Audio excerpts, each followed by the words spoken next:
Salut, donc on se retrouve dans mon garage pour reparler de ces fameuses batteries gel qui en avaient un bon coup par le casque suite à une utilisation abusive et trop intensive avec notamment les plaques à induction, donc puissance des deux plaques 1500 watts pour la plus petite et 2005 pour la plus grosse, et l'utilisation de ces plaques alors que le soleil n'était pas suffisant, donc les plaques pour tourner sollicitaient très fortement les batteries pour compenser l'énergie manquante par le photovoltaïque. Sachant que nominalement, mes 3 kW crête de panneaux solaires me permettent au max de fournir 2200 watts. Donc vous voyez que même avec une puissance nominale, les plaques induction auraient été trop justes.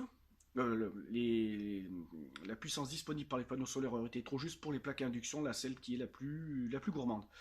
Mais j'avais voulu tenter le coup, et puis j'ai dû revenir en arrière en modifiant donc le branchement en amont des disjoncteurs et en rebasculant les disjoncteurs de protection, enfin le disjoncteur qui protège ces fameuses plaques à induction de la cuisine sur l'alimentation secteur.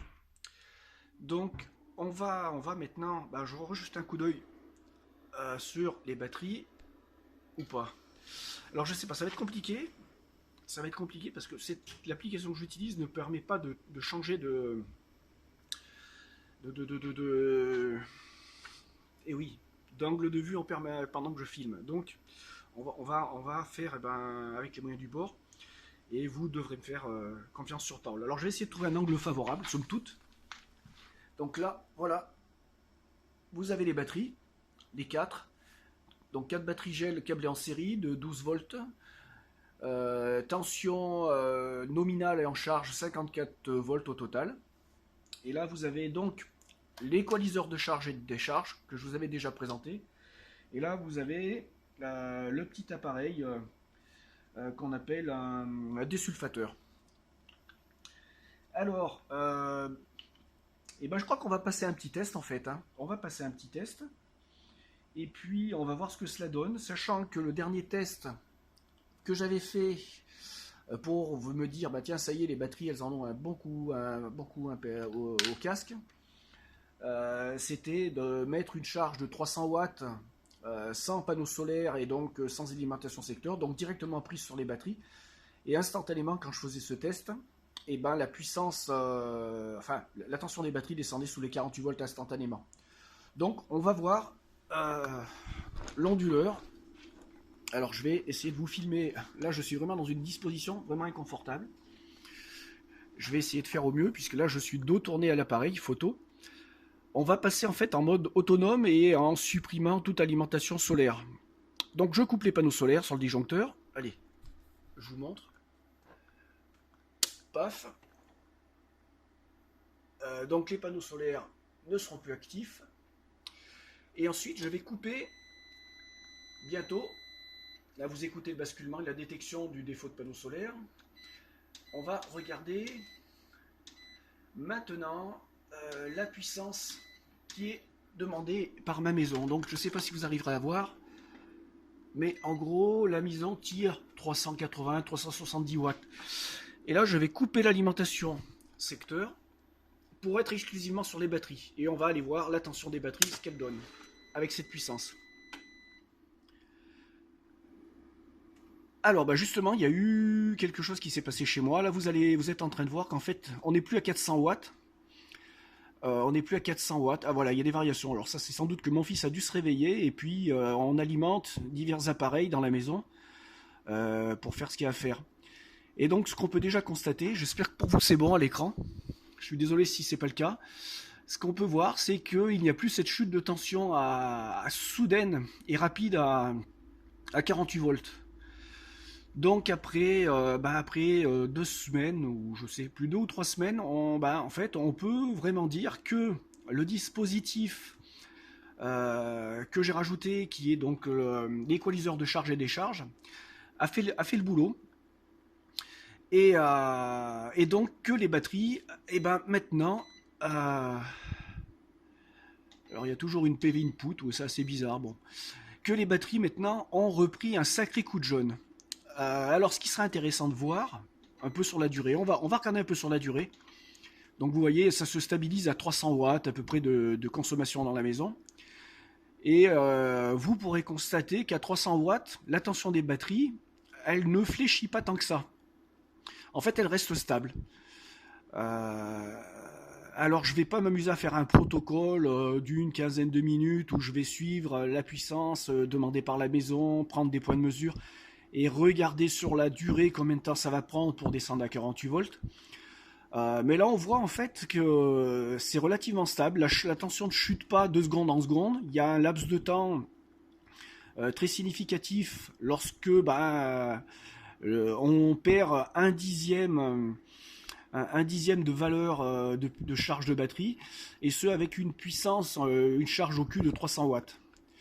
Donc pour moi, écoutez, cette régénération, et là je vais retourner sur ma petite gueule, cette régénération des batteries basée sur la mise en place d'un équaliseur de charge est basée sur donc un désulfatage de chacune des batteries successivement. C'est franchement un succès. Donc là, je vais remettre, je vais vérifier un dernier point de mesure. Batterie 51,2 volts. Charge 345, 300 watts, on est toujours pareil. Donc c'est ce qu'on appelle le bruit de fond de ma maison. Je suis assez gourmand en bruit de fond. Voilà. Écoutez, donc qu'est-ce que je vais vous dire aussi? Je vais remettre tout ça sous tension, les panneaux solaires et l'onduleur. Ça sert à rien de tirer sur les batteries pour rien, j'en ai pas besoin. Ce que je peux vous dire, donc l'appareil, cet appareil-là, à mon sens, si vous avez des batteries, voilà, il est indispensable. Équaliseur de charge, si vous fonctionnez avec des batteries en série, ce type d'appareil est indispensable. Parce qu'il va éviter à vos batteries de s'user de façon différente. Donc vous allez maintenir une durée de vie équivalente pour toutes vos batteries, et les batteries qui seront mortes, on va dire, ne porteront pas préjudice à celles qui fonctionnent encore en leur demandant de faire le boulot que celles qui sont mortes ne peuvent plus faire. Donc équalisation de charge avec cet appareil, pour moi, c'est indispensable. On peut trouver ça pour moins de 40 balles. Le désulfatage.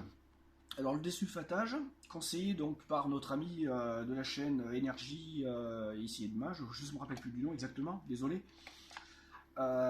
Écoutez, je peux vous dire que ça a fait le boulot également, puisque j'avais mis cet appareil sur une batterie là c'était les deux batteries qui étaient mortes.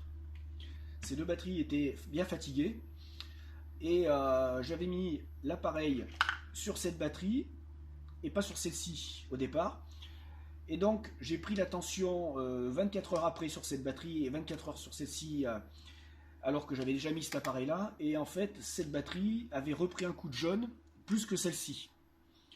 Alors je sais, c'est pas un protocole scientifique, c'est vraiment de l'empirique. C'est du retour de terrain, tout comme vous pouvez vous en faire avec vos propres constats. Ce qui est dommage, c'est que ce type d'appareil, ça serait sympa de pouvoir le trouver également avec 4 sorties, tout comme l'autre. Parce que voilà, ça coûte 35-40 balles. Multiplié par 4 pour le laisser en permanence sur les 4 batteries, ça commence à faire un bon pactole. Mais par contre, un conseil, si vous voulez opter pour des batteries gel parce que vous n'avez pas le choix financier, achetez ça. Et puis achetez également ça, achetez 4 appareils comme ça. Moi c'est ce que je ferais si maintenant je devais repartir de zéro. Là tout de suite je ne vais pas investir plus, puisque je pense que l'an prochain je vais changer les batteries. Quel est ce bruit étrange? Ah oui, c'est mon appareil, c'est mon voltmètre. Mais si je devais réinstaller depuis le début du matos sur base de batterie gel ou acide d'ailleurs, s'il y avait besoin, puisque ces appareils sont compatibles tout type de batterie, je mettrais d'entrée de jeu ces appareils pour faire en sorte que la charge et la décharge soient vraiment stabilisées et qu'en permanence les batteries soient désulfatées. Donc ça serait un investissement de 35 €, et ça on va dire 35 4, vous faites le calcul. Effectivement, c'est quoi? Ça correspond au prix d'une batterie supplémentaire pour une batterie 100 ampères quasiment. Mais ça va permettre, à mon sens, de doubler la durée de vie de vos batteries, comme ça, intuitivement. Voilà, je vais maintenant mettre cette vidéo en ligne. J'espère que ça vous aura apporté quelques informations supplémentaires. Alors, j'ai pas pu vous prendre la tension avec le multimètre et le filmer, et pour cause, je peux pas tenir la perche, tenir l'appareil et les deux fils. La tension aux bornes de chaque batterie maintenant est de 13,47 ou 48 volts de mémoire. Et en permanence, sauf quand je le retire dessus et qu'elle se décharge. Voilà. Je suis en train de jeter un petit coup d'œil sur mon installation et je suis en train de me rendre compte que je suis en mode solaire. On va regarder tiens, vite fait. Tout de suite, le soleil fournit 220 watts. La maison consomme 350 watts. Et donc le reste de l'énergie est fourni par mes batteries en direct. Voilà, j'espère que vous avez pu voir. Allez, c'était un petit retour d'expérience vite fait sur le pouce sans préparation. A plus.